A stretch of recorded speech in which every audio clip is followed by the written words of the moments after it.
Hello friends, સ્વાગત છે તમારું અમારી ચેનલમાં। આજની રેસીપીમાં આપણે બનાવીશું એકદમ ટેસ્ટી ગુજરાતી સ્ટાઇલમાં જીરા રાઈસ અને દાળ। આ દાળ મેં ગુજરાતી સ્ટાઇલમાં બનાવી છે અને તેની સાથે મેં જીરા રાઈસ બનાવ્યા છે। તો ચાલો જલ્દીથી આ રીતે ગુજરાતી સ્ટાઇલમાં દાળ અને જીરા રાઈસ બનાવવાનું શરૂ કરીએ। સૌથી પહેલાં આપણે તેની સામગ્રી જોઈ લઈએ। જીરા રાઈસ બનાવવા માટે મેં 100 ગ્રામ બાસમતી ચોખાને 15 મિનિટ પલાળીને રાખ્યા છે। 1 મોટી ચમચી જીરું, 2 ચમચી તેલ, પાણી આપણે જોઈશે જરૂર પ્રમાણે અને સ્વાદ પ્રમાણે મીઠું લીધું છે। સૌથી પહેલાં આપણે એક તપેલીમાં 2 ચમચી તેલ નાખીશું। તેલ ગરમ થઈ જાય પછી તેમાં 1 મોટી ચમચી જીરું નાખીશું। જીરું સારી રીતે ચડી જાય પછી તેમાં આપણે બાસમતી ચોખા નાખીશું। ચોખાને 15 મિનિટ પલાળીને પછી તેને 3 થી 4 વાર સારી રીતે ધોઈ નાખ્યા છે। થોડીવાર આપણે ચોખા નાખ્યા પછી આ રીતે તેને હલાવશું।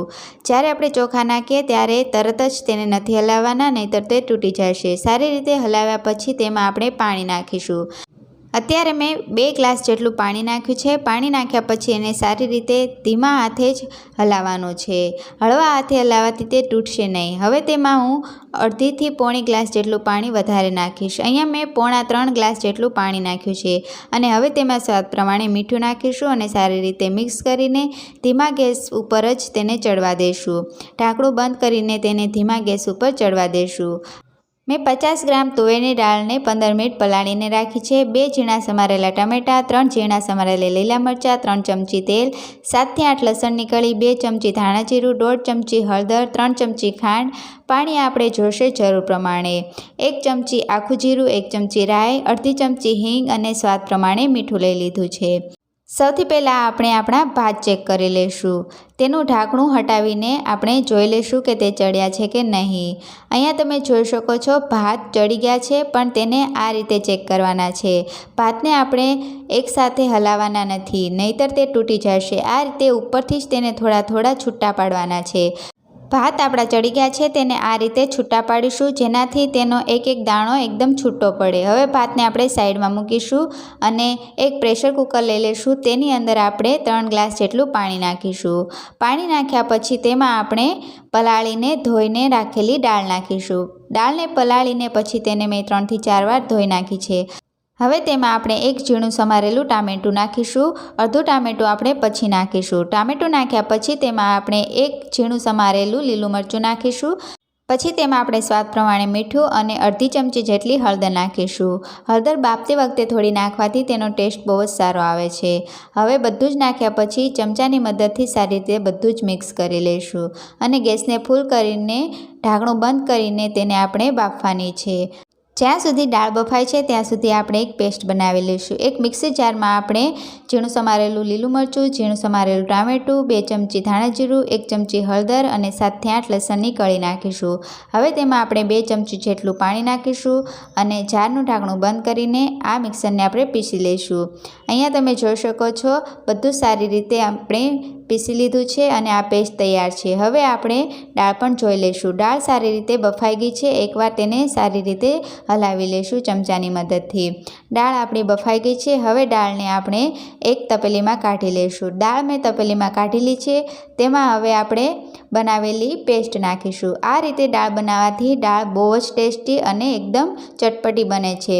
બધી જ પેસ્ટ આપણે દાળની અંદર નાખ્યા પછી મિક્સર જારમાં થોડું પાણી નાખીને આ રીતે હલાવીને બધી જ પેસ્ટ આપણે દાળમાં નાખીશું અને સારી રીતે બધું જ મિક્સ કરી લઈશું। અહીંયા આપણે બધું જ મિક્સ કરી લીધું છે। હવે એ જ કુકરમાં આપણે 2 ચમચી તેલ નાખીશું। તેલ ગરમ થઈ જાય પછી તેમાં આપણે 1 ચમચી રાઈ નાખીશું।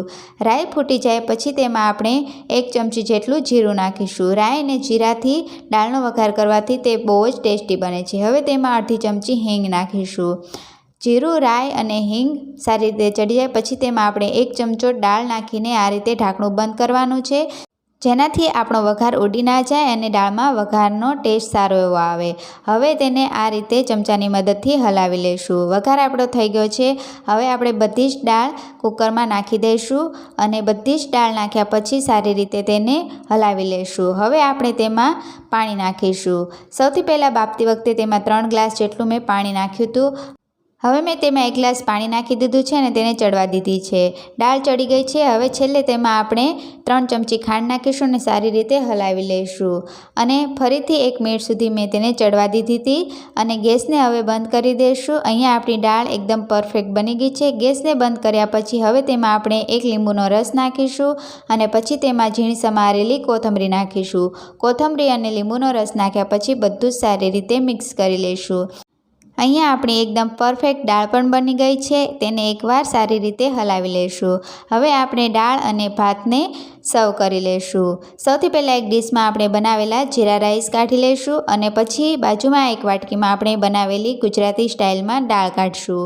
બહુ જ ટેસ્ટી અને લાજવાબ આપણી ગુજરાતી સ્ટાઇલ દાળ જોઈને જ ખાવાનું મન થાય ને. તમે પણ તમારા ઘરે આ રીતે ગુજરાતી સ્ટાઇલમાં દાળ ભાત જરૂરથી ટ્રાય કરજો અને અમને કમેન્ટમાં કહેજો કે તમને અમારી આ રેસીપી કેવી લાગી. જો તમને અમારી આ વિડીયો ગમી હોય તો અમારી વિડીયોને લાઇક કરી દો, અમારી ચેનલને સબસ્ક્રાઈબ કરી દો અને બેલ આઇકનને પણ પ્રેસ કરી દો, જેનાથી નવા વિડીયો તમારા સુધી જલ્દી પહોંચે. મળીશું આવા જ નવા વિડીયોમાં નવી રેસીપી સાથે. ત્યાં સુધી આવજો.